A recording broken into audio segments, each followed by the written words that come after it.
नमस्कार दोस्तों, मैं हूं आपका दोस्त भानु भार्गव और आप देख रहे हैं जीके विद भानु चैनल। दोस्तों, आज के वीडियो में हम समझेंगे नई शिक्षा नीति 2020। तो नई शिक्षा नीति 2020 हम सभी के लिए आवश्यक है, शिक्षकों के लिए, अभिभावकों के लिए और छात्रों के लिए। क्या है नई शिक्षा नीति जो कल 29 तारीख को मोदी सरकार द्वारा लाई गई है। तो दोस्तों, किसी भी देश की आर्थिक स्थिति और उसकी सामाजिक स्थिति को बदलने के लिए शिक्षा व्यवस्था को मजबूत होना जरूरी है। इससे पहले शिक्षा नीति जो लाई गई थी वो 34 वर्ष पहले इंदिरा गांधी के शासनकाल में 1986 में लाई गई थी। तो उसमें परिवर्तन लाना बहुत ज़रूरी था। तो ये मोदी सरकार का एक अच्छा निर्णय है और इसे हम एक आसान भाषा में इस वीडियो में समझेंगे। दोस्तों, अगर आप चैनल पर पहली बार आए हैं तो आप इस चैनल को सब्सक्राइब कर लीजिए, क्योंकि इसमें जितने भी अपडेट आते रहेंगे वह हम आपको देते रहेंगे इस शिक्षा नीति से रिलेटेड और अन्य शैक्षणिक कार्यक्रम के बारे में। साथ में वीडियो को लाइक कर दीजिए। तो चलिए दोस्तों, वीडियो आप शुरू करते हैं।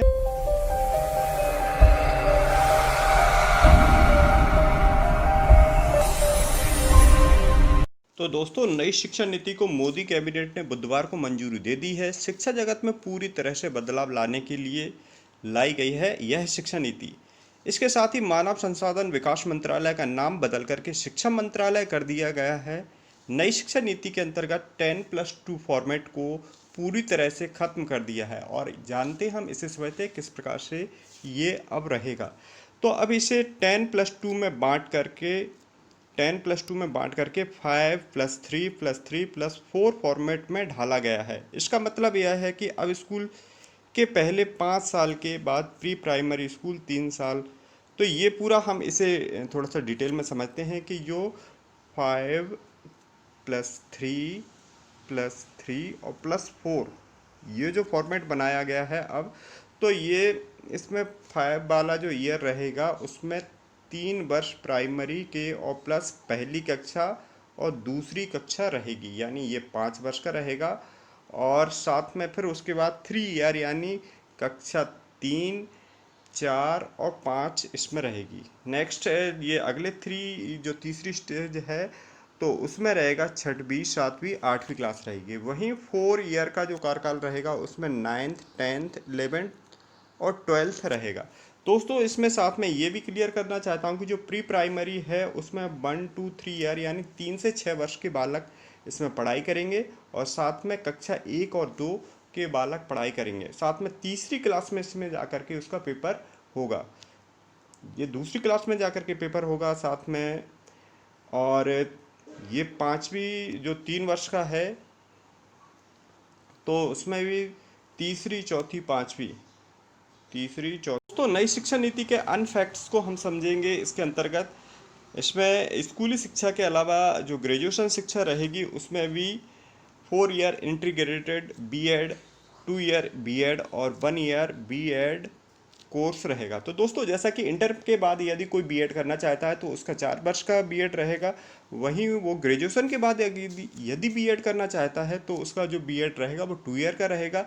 और यदि एमए के बाद या मास्टर डिग्री के बाद वह बीएड करना चाहता है तो उसका बीएड 1 वर्ष का रहेगा। साथ में दोस्तों, टेट जो लागू होगा, तो टेट जो लागू होगा वह अभी अन्य प्रदेशों में, अब मध्य प्रदेश को अगर छोड़ा जाए तो उसके बाद टेट जो लागू था वह मिडिल शिक्षा तक था, यानी हायर सेकेंडरी शिक्षा तक टेट नहीं था। अब वह संपूर्ण टेट जो परीक्षा होगी, टेट द्वारा जो परीक्षा होगी शिक्षक भर्ती, वह संपूर्ण विश्व में, पूरे भारत में एक सा रहेगा और इंटर क्लास तक रहेगा, यानी टेट द्वारा रहेगा। वहीं नेक्स्ट फैक्ट्स देखा जाए तो नई शिक्षा नीति के अंतर्गत शिक्षकों को गैर शैक्षणिक कार्यों से हटाया जाएगा।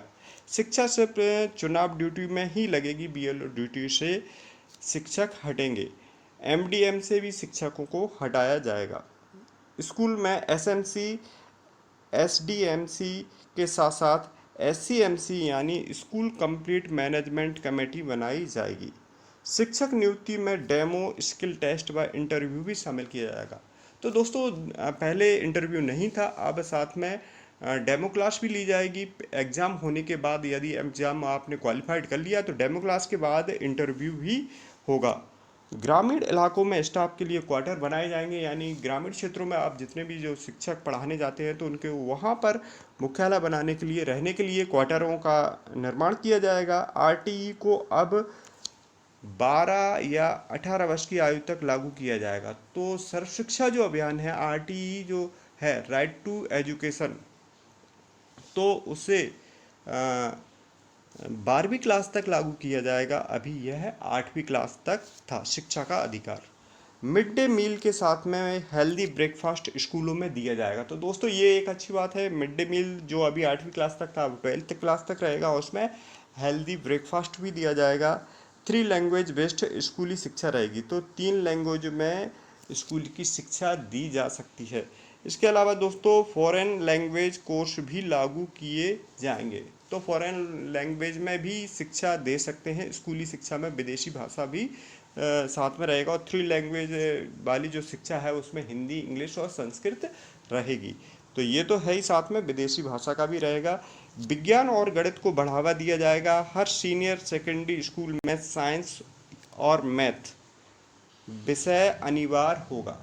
दोस्तों तो इससे थोड़ा सा और समझते हैं हम कि अभी क्या था कि जो पहले से 5वीं क्लास, इसमें एक चीज़ और है कि पहले से 5वीं क्लास की जो शिक्षा रहेगी वो मातृभाषा में रहेगी, हिंदी में रहेगी या क्षेत्रीय भाषा में रहेगी, यानी उसमें अब इंग्लिश मीडियम नहीं रहेगा। यानी 5वीं क्लास तक आप बच्चे को हिंदी मीडियम में या क्षेत्रीय भाषा में ही पढ़ाएंगे, और इंग्लिश एक विषय के रूप में रहेगी। यानी इंग्लिश मीडियम अब 5वीं क्लास तक नहीं रहेगा, जो स्टार्टेड होगा वह 6वीं क्लास से रहेगा। स्थानीय भाषा में शिक्षा दी जाएगी। दोस्तों इसमें एक चीज़ और बताना चाहता हूँ कि जो अभी इंटर में अगर कोई स्टूडेंट अलग अलग 9th से जो संख्याएँ बढ़ जाती थी या 11th-12th में जो संख्याएँ बढ़ जाती थी, यानी आर्ट का छात्र विज्ञान का सब्जेक्ट नहीं ले पाता था, लेकिन अब इस नई शिक्षा नीति के अंतर्गत कोई आर्ट का स्टूडेंट है, यदि उसे फिजिक्स पसंद है या केमिस्ट्री पसंद है तो वह अपने साथ केमिस्ट्री भी ले सकता है। या कोई बायो या मैथमेटिक्स का स्टूडेंट है, यदि उसे आर्ट के सब्जेक्ट भी पसंद है तो वह अपने विषयों के साथ में आर्ट के, जैसे हिस्ट्री विषय पसंद है तो वह अपने साथ वह विषय भी ले सकता है इस नई शिक्षा नीति के साथ में। साथ में वोकेशनल कोर्स भी दोस्तों इस नई शिक्षा नीति के अंतर्गत अब 6वीं क्लास से प्रारंभ हो जाएंगे।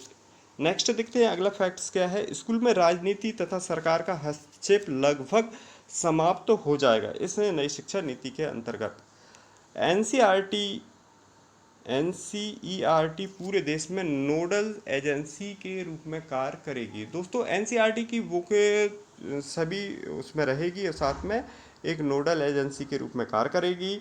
क्रेडिट बेस्ड सिस्टम होगा जिसमें कॉलेज बदलना आसान और सरल होगा। ये उच्च माध्यमिक शिक्षा से रिलेटेड हम एक अलग वीडियो और ला रहे हैं, ये हमने इसे समझा दिया है। चलिए और देखते हैं इसके बारे में। तो दोस्तों इसमें एक और फैक्ट्स निकल करके आ रहा है। शिक्षक छात्र जो अनुपात रहेगा वह अब 1:25 रहेगा। तो अब इससे पहले की जो शिक्षा नीति में था उसमें 1:30 था, जिसे कम कर दिया गया है, वह 1:25 रहेगा। नेक्स्ट अगला फैक्ट्स इससे जो हमारी शिक्षा प्रणाली से महत्वपूर्ण है, उसमें सेमेस्टर प्रणाली भी रहेगी। दोस्तों 9th से लेकर के 12th तक की जो परीक्षा रहेगी उसमें सेमेस्टर प्रणाली रहेगी। तो ये एक अच्छी बात है कि लगातार सतत बच्चे, अब जो वार्षिक परीक्षा होती थी सिर्फ लास्ट आपका 1 साल में एक परीक्षा होती थी, तो उसे सेमेस्टर प्रणाली में बदल दिया गया है। अब छात्र फ्री नहीं बैठेगा, उसने जितना कोर्स कंप्लीट किया है और उसकी उसकी परीक्षा ले ली जाएगी और उसके उसके नंबर जोड़े जाएंगे। साथ में दोस्तों 10th क्लास की बोर्ड समाप्त कर दिया गया है। अब जो बोर्ड की परीक्षा होंगी वह 12th क्लास में होंगी। तो यह भी एक बड़ा बदलाव है कि अब 10वीं बोर्ड नहीं रहेगी और 12वीं क्लास में ही बोर्ड की परीक्षा देना होगी। नेक्स्ट दोस्तों हम इसमें और चीज़ समझते हैं क्या है, और जैसे जैसे हम लोगों को अब इसमें कुछ अपडेट आता रहेगा, मैं आपको अगली वीडियो में उसे देता जाऊंगा।